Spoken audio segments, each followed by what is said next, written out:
Welcome friends to another r/malicious compliance video. As always, if you enjoy this video, please make sure to hit that subscribe button. And our first story of the day is by Daniel Cade. You must have your director's permission to enter the building. During COVID, we haven't been able to regularly access our office and have instead had to work from home. Most of my team are field-based anyways, so it hasn't been a huge problem. Next to our main office is a workshop/storage area that's managed and accessed only by my team. We use this to store equipment and materials and carry out some work in there. Typically, 1 or 2 team members will be there each day, though it could be as many as 5. If staff are collecting and dropping off equipment, they might need 2 or more visits per day. On the rare occasion we do need to go into the main office, we have to get permission from a director. We would normally do this a few days in advance once we had a piece of work that required access. Without this permission, security won't let us in. As the offices are in a city center location, parking is expensive, but our employer will provide it in our own secure car park. To access this car park, again, you also have to email for permission. At some point, someone noticed that staff were requesting parking in the car park, but not access to the main building. I was asked about this by the facility manager, as there was a concern that people were trying to get free parking for personal errands and not work. I explained that staff were carrying out work or collecting equipment from the store, and I'd given them permission. I was told that this was unacceptable and only our director could give permission to access these buildings. I decided the best way to prove my point was with a little malicious compliance. I did a few checks and saw that there was an almost immediate opportunity. I instructed my staff that they weren't to access the workshop or store unless they had permission. I said that I knew it was ridiculous, but I had a plan and everything would be sorted within a week. I also told them that for the next few days, we would be catching up with all our mandatory training and odd jobs. I told staff if any request for work came in to the customer to call back later in the week, and I would delay any new jobs being allocated for a few days. This all happened on a Tuesday. Wednesday and Thursday were spent catching up on boring admin and e-learning, and then Friday arrives. I allocate jobs to staff and advise my team that if they need to access the workshop or store, then they must email for permission, and entering without consent could lead to disciplinary action. I advised that they should wait by the security desk at the main building until permission was granted. A few hours into the day, I start getting emails from my staff saying they've needed access to the store and have emailed for permission but haven't heard back. I advised they wait. After another hour or so, I get an irate phone call from the facility manager asking what's going on. I explain that my staff aren't allowed in without permission, and so they're waiting by security, so there's no allegations of them sneaking into the workshop. He asks why permission wasn't granted in advance, and I explain that the work requests had only come in that day. He explains that the director's on leave and can't grant permissions, but he could grant in his absence. I refused and said that only our director could give permission.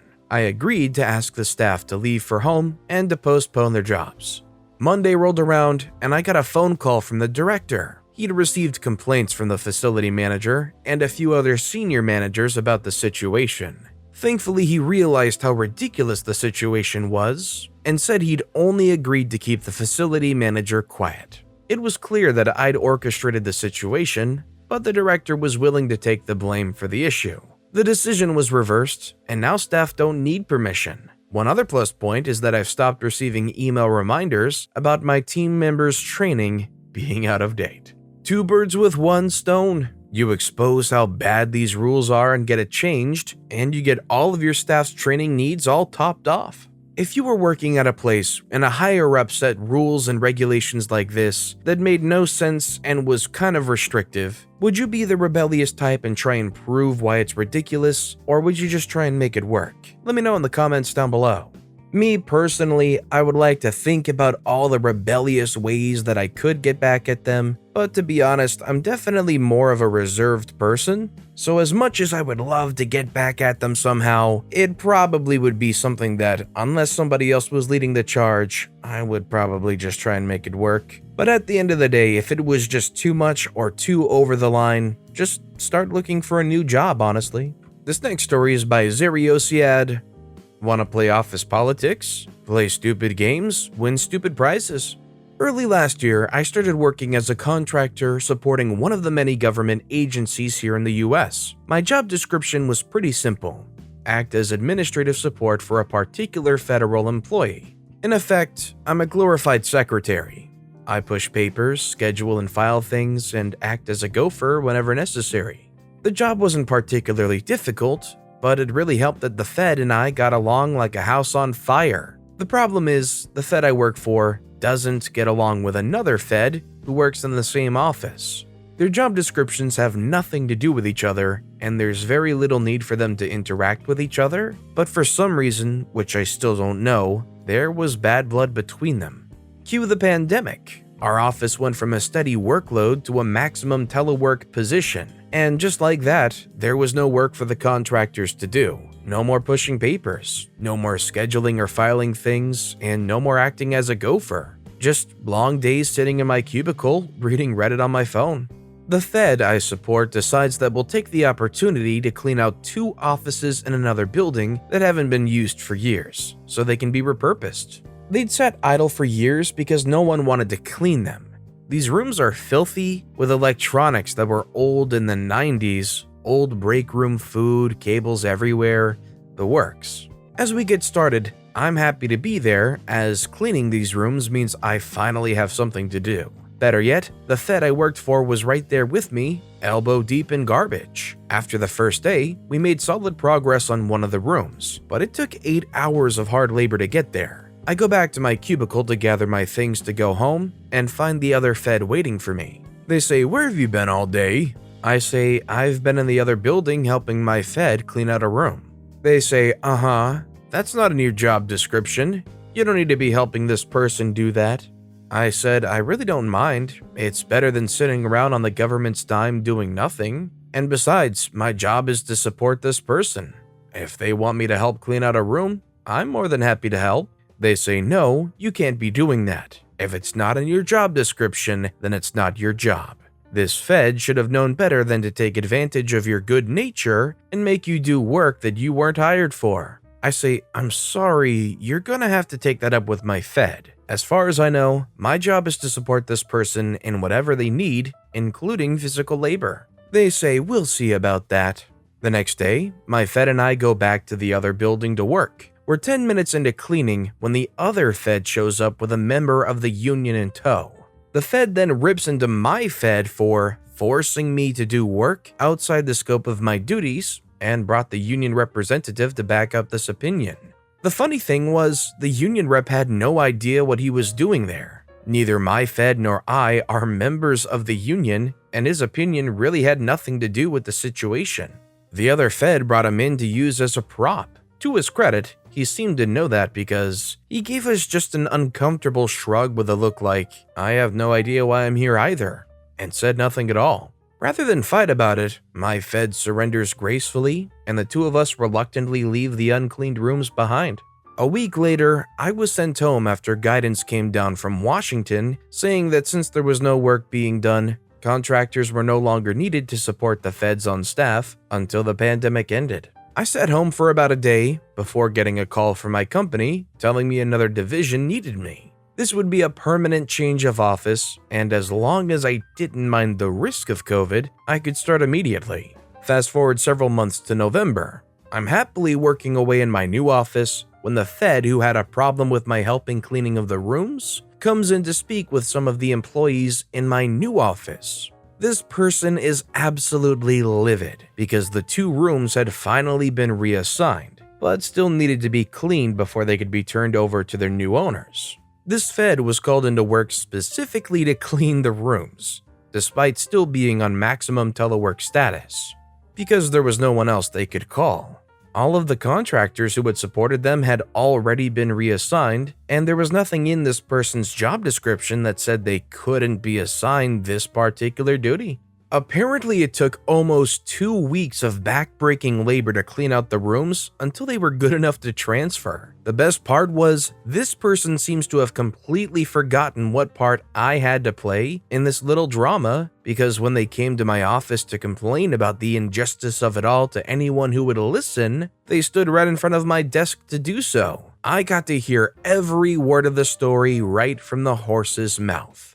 Definitely seems like an opportunity to kind of rib them about it. Be like, wow, how did they even end up getting you to do that work? Is doing all that physical labor in your job description? You know, just give them a little something that just kind of blows their mind and brings them right back to who you were. Surprise, surprise. Like, I think your goal really should have been just to try and make them squirm, especially with them standing up there in front of everybody else, having all this complaining stuff out there. Maybe they would get upset and flip out and kind of call you out, and everybody else in the building would end up seeing their real true colors if it wasn't already apparent enough. And our final story of the day is by SD Beer Guy. I can't drive anywhere without permission? Okay, I'll follow that rule maliciously. This happened when I was 16 years old and just got my driver's license. My parents had me run to the store to pick up some groceries. I stopped by my friend's house on the way back home for maybe 5 minutes to show him I got my license, and I was out driving alone. It was a really fun moment in the life of a 16-year-old. My stepmom Marianne freaked out. We did not give you permission to drive to Bill's house. We told you to go to the store, and that is all. I told Marianne and my dad that they had let me drive to Matt's house the day before, so I didn't think it was a big deal. They went unreasonable and laid down the unbendable rule that set up the malicious compliance. You are not allowed to drive anywhere we do not give explicit permission for you to drive. Period. End of sentence. Just because you were allowed to do it previously does not ever give you permission another time, ever. Fast forward 3 days later, my 13-year-old stepsister has been a jerk to me all day, and I'm sick of her BS. She goes quiet for about 30 minutes and then comes out all sticky sweet. Hey OP, it's time to take me to ballet. I've taken her to ballet 3 days a week since I got my license. It's basically one of my chores. But I see my opportunity to say, screw you to all 3 of them at once. Sorry Tina, I'm not allowed to take you to ballet. The parents didn't tell me to take you, and I don't want to get in trouble. She screams, she cries, she begs, she threatens. She calls her mom and leaves a message. She calls my dad and leaves a message. Just like Steve Miller says, time keeps on slipping into the future. I'm not sure I'm brave enough to hang on to the bitter end and actually go through with it. I'm shaking, but I know I've got them dead to rights. No call back from the parents, and the clock goes on past the start of her class. Stepmom comes home and Tina runs to meet her. She says, Tina, what are you doing here? You're supposed to be at ballet. I hear Tina tell her rendition of the story, leaving out how miserable she had been, and they go back and forth. Marianne comes pounding down the hall and yells, as God is my witness, you just wait till your father gets home. I had to stifle a laugh because I never really believed people actually said that. An hour later, Dad comes home, and the 2 of them go running out to meet him and tell him how horrible I was. I wait in my room for the hammer to fall. About 10 minutes later, my dad calls down the hall, Brian, would you please come here and talk to us? They say, well, Brian, you did it. I say, what do you mean, Dad? You got us all, and there's absolutely nothing we can do about it. Okay, let's make this reasonable for everyone. And they did. They agreed that they were over the top. They recognized that Tina isn't always very nice to me, and they spoke to her about that. I was allowed to have reasonable freedom if I was driving somewhere, since I had good grades and had never been in trouble. I walked down the hall back to my room, my back to my parents, with the world's biggest grin on my face. Yeah, this definitely sounds to me like a case of over-restrictive parents. I don't know if that kind of behavior is more the stepmom's influence. I don't really want to be the kind of person to speculate, but to me it kind of just seems like that. That said, I'm glad OP could call them out on this, make a display of how uptight they were being, and not only that, but have their step-siblings' bad behavior towards them addressed. And for it to actually get addressed, at least the father definitely seems like they care a lot about how OP's feeling and the way they treat OP.